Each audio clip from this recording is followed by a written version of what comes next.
names given to it. The Korean side, the eskrima is a little bit different. It's the same weapon, just a different name in another language. So, literally translated, what does it mean? Stick. Okay? So, the idea of this weapon is pretty simple. Somebody one day went, hey, it's a lot easier to beat somebody up if I pick up that stick and hit them with it instead of hitting with my hand. A weapon is nothing more than an extension of your body. It gives you an increase in range. Does everyone understand this? Okay? So wherever your hand goes, look, if I do a punch, boom, this weapon just allows me to have more reach. Everyone got it? It also allows less wear and tear on my body. Okay? Meaning if I punch somebody in the face, it hurts my hands. Moms or dads, if you've ever done that, you go, yeah, it's not a good idea. I'd much rather hit somebody in the face with a stick.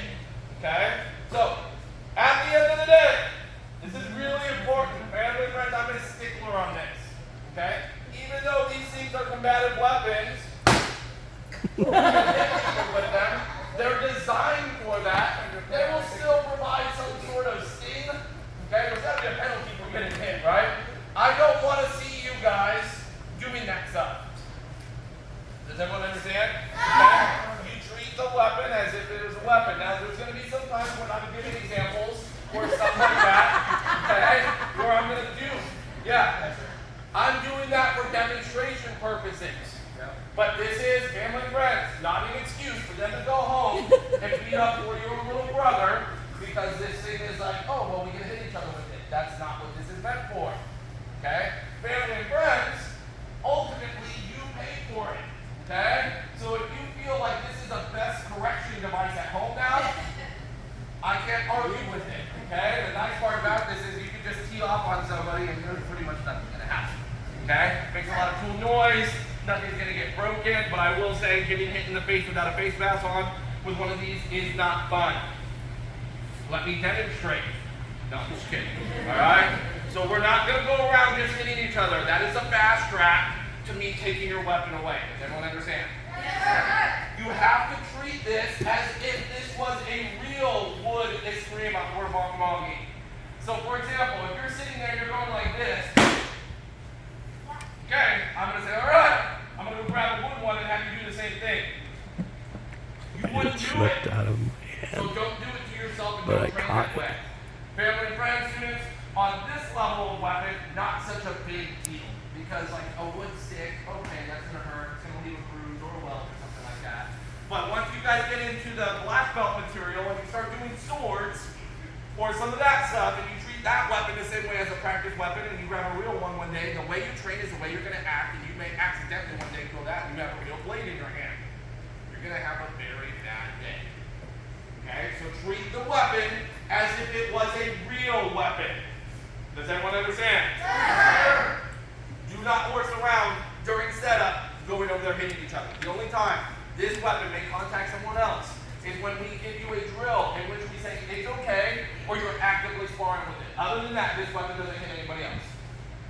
If you go home and dad or mom's volunteer and you want to stand like the scarecrow and let them tee off on you, have at it. Okay? But it's not running home, dad's not here or mom's not here. Let me show you what I learned. Wait! Don't do it. Does everyone understand? Yeah. Good. I want to make sure we're clear on that. Alright, safety gear. This is what is technically required. If you don't have this on today and you have most of it, I'm going to let it slide today. Everyone tries to go to a tournament competing this. They must have feet gear, chest protector, head gear, hand gear, face mask. Gentlemen should be wearing what? A cup. Let me demonstrate why. Where's Mr. Durbin? He knows this was going to happen. Put your hands up. So he's properly prepared for what's about to happen. But if he didn't prepare, this would hurt a lot more. Are you prepared? Okay? Alright. Ask me how I knew he wasn't prepared. Okay? Dads, okay? And moms, but dads, like we understand. Alright? Generally, it's like, I don't want to put that on. I will not seriously. I'll play around, but I won't seriously spar or do any of this stuff without one. I have seen people, especially in sparring, I have seen cups get shattered by reverse side kicks. Okay? You can take a lot of these cups, put them outside, run over them with the truck, and they'll usually just But when one of those things gets shattered, imagine what happens if that wasn't there. Okay? I've seen people have to go to the hospital as a result of those things. It would now, be a the good nutcracker. news is 80% of these guys in here don't have the power yet to do that type of damage. Still a very unpleasant process. I'm just talking about Once they start getting to the this little age, Christmas though, show. where they start getting to that 13, 14-year-old thing, the damage potential skyrockets. Family and friends, if your boy doesn't want to wear one, it's almost non-negotiable. Okay? If you're like, hey, you're willing to deal with the consequences, that's on you. We're not allowed to check. Okay? Even at a tournament, I can say, hey, does everyone have a cup on? They tell me yes, and they don't have one on, I'll know later if someone makes contact with them.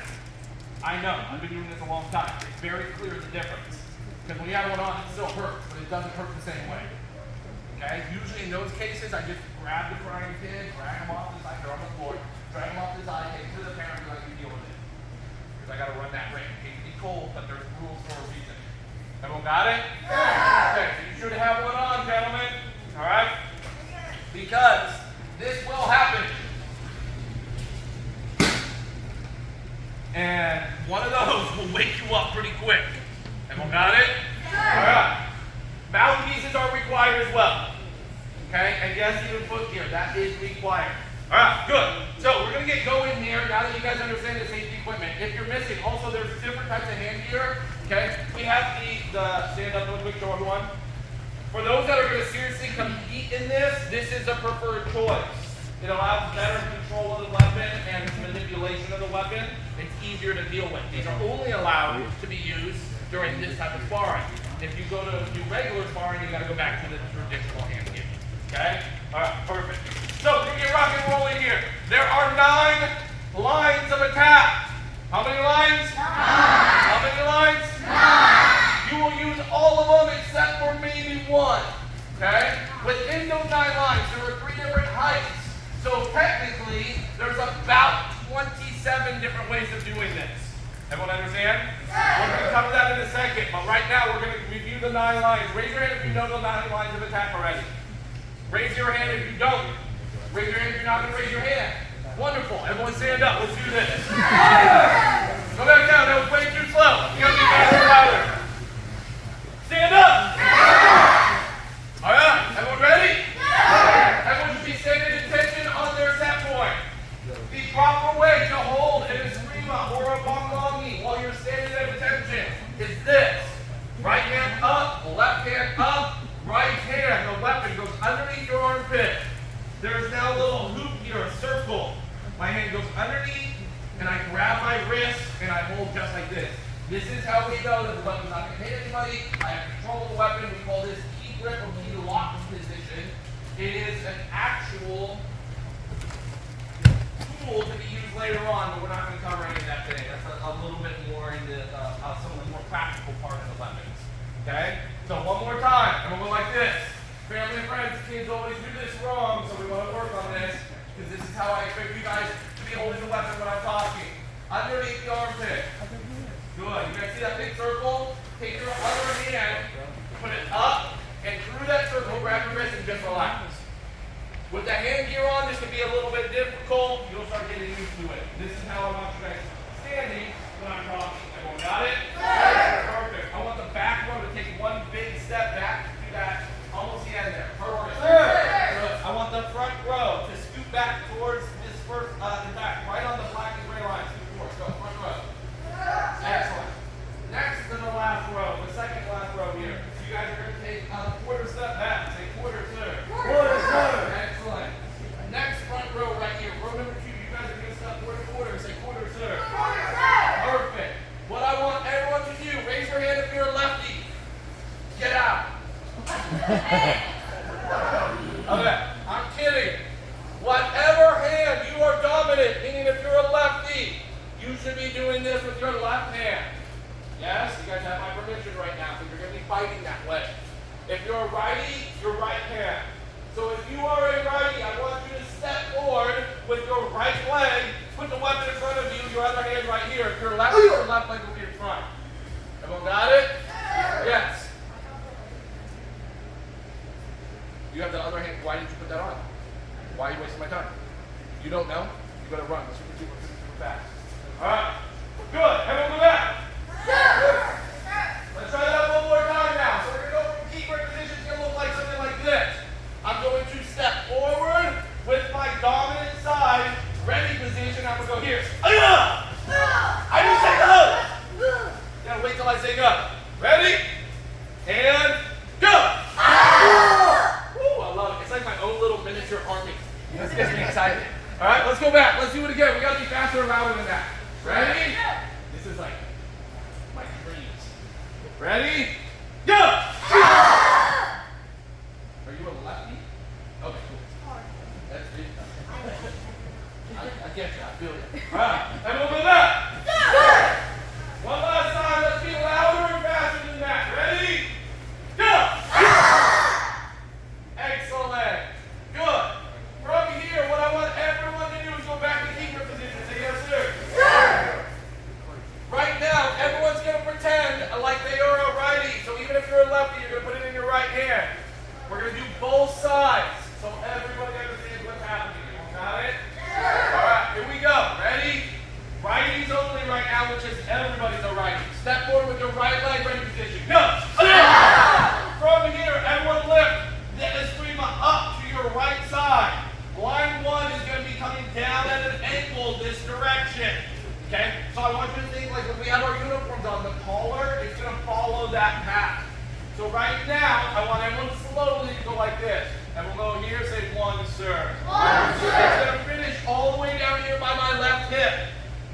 Everyone got it? Yes, sir. Good. Everyone go back, ready position. Here we go. If you're close to the mirror, obviously don't hit the mirror. If that's not obvious, then we need to work on it. All right. Ready? Up over the right shoulder. Across that line, and we'll say one, sir. One, sir. Good. You got to look at yourself in the mirror and go, did that hit me on the collarbone? Because if you went like this, you missed. Okay? This should be striking down at an angle on that collarbone. Lift it up over your shoulder again. What line is this? One, sir. Good. Ready? And we'll go one, sir. One, sir. Good. All right. One more time. Up. Don't hit it. Drop that. Sorry, sir. Ready? It's a dangerous occupation. Let me get over here. Ready? One. One, sir. Good. And we'll go back to keeper position. Say yes, sir.